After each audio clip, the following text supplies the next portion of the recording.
Ontem, vocês viram que eu achei engraçado. Eu disse, olha, porque é muito importante na análise da política a gente analisar algumas coisas, ou bobs, que estão no universo da linguagem. Que a linguagem revela muita coisa. Sim. Então, por exemplo, falar assim, Bolsonaro será transferido para São Paulo para se avaliar uma cirurgia de emergência. Eu nunca vi a emergência ser avaliada. É assim, né? Olha, Vale Bene, vamos fazer uma reunião depois de amanhã, porque precisamos tomar algumas decisões de emergência. Não. Emergência é emergência. Ou não é emergência. Ou então é tão emergencial que o procedimento que deveria ser o correto não pode ser aplicado porque é muito arriscado. Pode ser o caso. Né? O fato é que o médico do Bolsonaro foi chamado com urgência, e sim a Brasília, chegou lá, achou que as condições do Hospital das Forças Armadas não eram adequadas para o atendimento necessário ao presidente e providenciou o seu transporte para o Vila Nova Star, né? Um hospital 7 estrelas, né? E feliz o presidente que pode ter esse tratamento, né? Infelizmente, a esmagadora maioria dos quase 540 mil mortos pela gripezinha não podem ter esse tratamento. E com isso não quero dizer que o presidente não deva ter esse tratamento. Que fique claro, ele deve ter. E a minha função aqui é me regozijar com o fato de que ele o tenha, mas apontar a questão que diz respeito à saúde pública e as escolhas que ele fez como presidente da República para o Ministério da Saúde, que resultaram nisso que temos aí. Dos países grandes, relevantes, o Brasil ainda é aquele que, embora em declínio, onde mais se morre em razão da Covid-19. Não? E apontei também a exploração política vil, asquerosa, que resolveram fazer da condição do presidente. Não é a primeira vez. Não é a primeira vez que, como eu citei no meu editorial de ontem, o corpo mórbido do presidente, o corpo doente do presidente, é apresentado ao público. Num jogo e numa dualidade muito interessante a ser apontada. Repare, Vale Bene, que ora o Bolsonaro é apresentado como super-herói, aquele que não é derrubado por nada, aquele que não cai com a gripezinha, aquele que nem mesmo se contamina, aquele que anda de moto, aquele que faz corrida, aquele que faz flexões, embora um pouco capengas ali, né? Eu já vi o Vale Bene fazer flexões com muito mais desenvoltura. Eu vi também. Passa então, no intervalo. Então, mas ele é o fortão, aquele que foi atleta. Então, ora nós temos o super-homem, o inquebrantável, o inabalável, ora nós temos a vítima. Né? Que é aquele, então, o guerreiro que está ali caído no navio, porque lutou pelo seu povo até o fim. Isso, é claro, em si parece contraditório, mas é uma construção muito comum, né?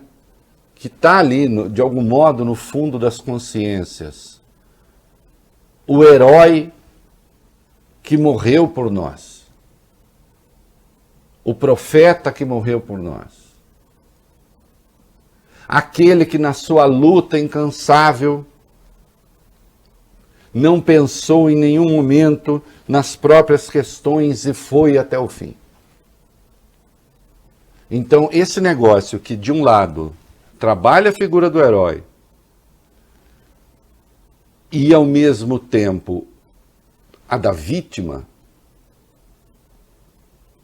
busca reproduzir a ideia assim do Cordeiro de Deus, que tira os pecados do mundo. Né? É um dos aspectos do messianismo político. Né? Eu mandei uma imagem para vocês, já está aí? Já. Está aí. Isso daí é o Cristo Morto, de um pintor chamado Mantegna, italiano, do século XV. Momento cultural. E se vocês olharem bem, né, quem está vendo, obviamente há uma tentativa de fazer um paralelo entre o Bolsonaro e aquele Cristo que está ali do Mantegna. Podem ver que é a mesma coisa, é a mesma composição. Quase que a posição das mãos é a mesma, o ângulo é o mesmo. Né? Há figuras pias, religiosas ali, devotas de Cristo ao lado do seu corpo, como há ao lado de Bolsonaro, né, um crucifixo bastante visível. É o crucifixo do Dom Fernando José Monteiro Guimarães, um arcebispo do ordinariado militar do Brasil. Nós temos isso. Nós temos um bispo militar. Então ali está a figura da vítima, que depois de muito lutar por nós, né, foi alvo de uma conspiração terrível, segundo o texto que acompanhava, dos esquerdistas que teriam tentado matá-lo. Não, quem enfiou a faca nele foi o Adélio Bispo de Oliveira, fora de qualquer tramóia política, como está comprovado pela investigação da Polícia Federal. Mas o texto que o Bolsonaro veiculou, que a turma dele veiculou, associa ao PSOL, ao PT, e não por acaso Lula derrotaria Bolsonaro em todas as simulações, e está ali Bolsonaro a imitar, a reproduzir a figura do Cristo morto. O Jair Messias como o Messias. Né? E aí os paralelos, então, ficam... Ah, Reinaldo, mas quem não conhece esse quadro não fez essa associação. Quem disse que precisa conhecer o quadro para fazer a associação? Aliás, o Mantegna só botou o Cristo nessa posição porque sabe que o Cristo nessa posição comove e chama a atenção para aquilo que ele foi. E assim, com Bolsonaro, se busca a mesma coisa. Então, olha aqui, essa gente não bate bem dos pinos, e não bate. Essa gente não tem juízo, e não tem nenhum, a começar do próprio presidente, com os discursos que faz, mas não partam do princípio de que eles não têm método. Voltando àquela brincadeira do Shakespeare, são loucos com método. Não? E não por acaso, hoje, ao longo do dia, as redes sociais, movimentadas pela turma do Bolsonaro, né, manteve ali a hashtag "Quem mandou matar Bolsonaro?", né? Hashtag "Quem mandou matar Bolsonaro?", e também recolocando a figura do Adélio, né? E segundo uma plataforma aí que mede essas coisas de internet, né, boa parte dos perfis e das contas que reproduziram essa hashtag eram o quê? Robôs. Então nós estamos diante da facada operação número 2, facada ao retorno. Olha aqui, eu não estou dizendo que a situação do presidente não é grave. Até onde sei, tem uma razoável gravidade. As informações são muito desencontradas, obviamente, se fala muito aqui, acolá, mas parece que o presidente só não foi operado porque agora não haveria condições de fazê-lo em razão de uma infecção. É verdade? Segundo os médicos, está tudo sob controle. Um dos filhos, acho que foi o Eduardo, chegou a dizer que o Bolsonaro não sabia se ia poder participar ou não da motociata de Manaus. Parece que tem uma motociata em Manaus agora. Não? Teria agora no fim de semana. Teria, né? Isso. Então, aí, não se sabe ainda se ele pode participar. Tô achando que não, Bob. Parece que não. Tô achando que, inclusive, não seria prudente. Talvez aquela do Rio Grande do Sul já não tenha sido prudente. Então, aí também, né, não se quer, porque se o Bolsonaro estiver realmente fora, se o Bolsonaro não estiver em condições de governar, como o vice não está no Brasil, o Arthur Lira, presidente da Câmara, precisaria assumir. Né? Em havendo decisões que são apenas do presidente, se o presidente não está em condições de tomá-la, é preciso que se aplique a Constituição.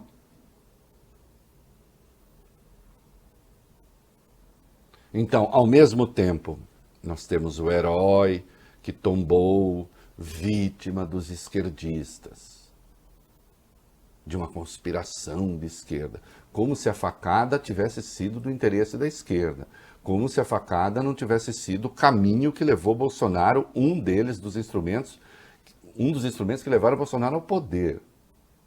Aí você tem a pobre vítima, né? Então o herói, a vítima, né? Mas ao mesmo tempo não pode ser tão vítima que esteja fora de qualquer capacidade de tomar uma decisão, porque isso implicaria que alguém precisaria sucedê-lo ou temporariamente na presidência da República. Então você fica com esse padrão ambíguo. Né?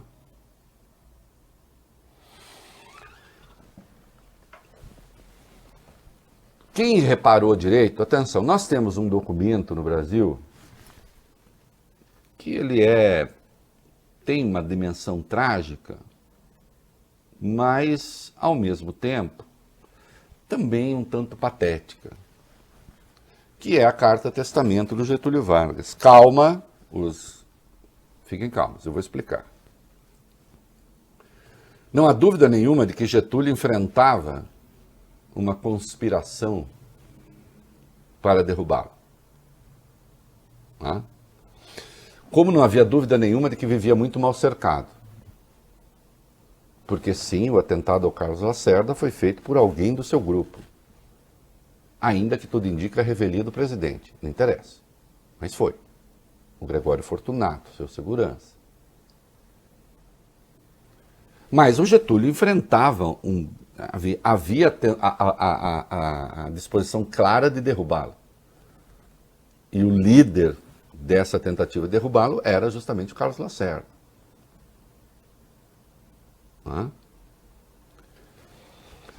Quando há o atentado, Getúlio percebeu que provavelmente iria cair, então ele se mata e deixa uma carta. E tem lá a famosa passagem que ele diz ter sido escravo do povo para que o povo não fosse escravo de mais ninguém. E se supõe uma articulação de interesses contra a população e contra os pobres para derrubá-lo.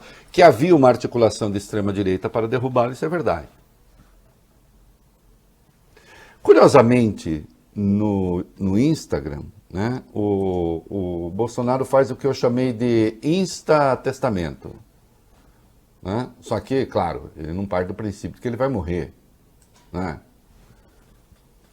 Mas lá está escrito: peço a cada um que está lendo esta mensagem que jamais desista das nossas cores, dos nossos valores.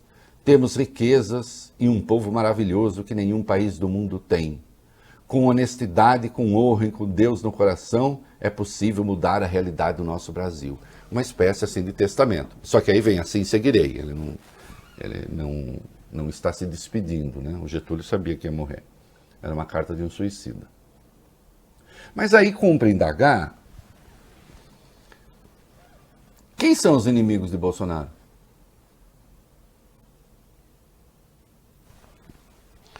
Ele tem maioria na Câmara, ele tem maioria no Senado, ele tem o apoio do empresariado, da quase totalidade.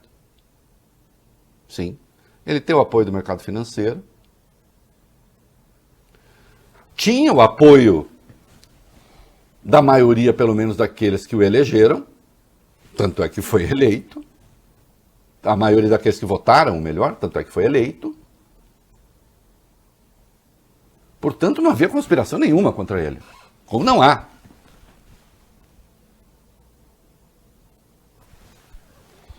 Só que aí nós chegamos à triste conclusão de que este mártir,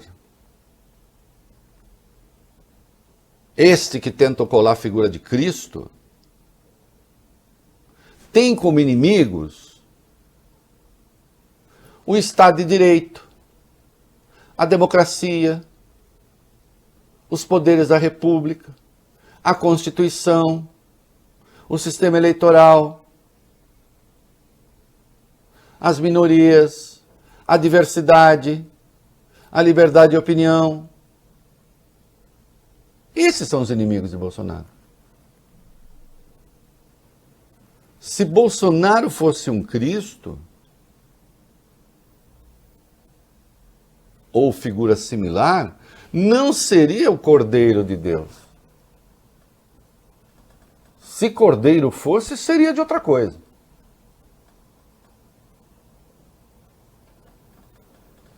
Porque todas as suas teses são teses golpistas e reacionárias. Portanto, nem o Getúlio de 54,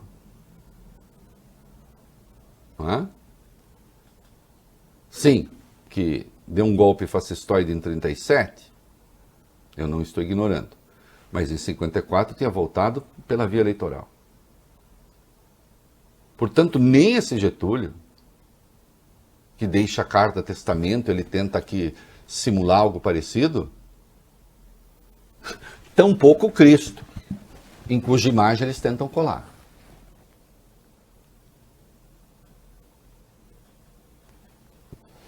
Porque em havendo uma causa pela qual ele estaria disposto a morrer, a causa é muito ruim. E tem efeitos devastadores no país. Porque em nome de sua causa se adotou uma política de saúde, por exemplo, que já matou quase 540 mil pessoas. E é preciso que isso fique claro. E não há como eles tirarem isso da pauta.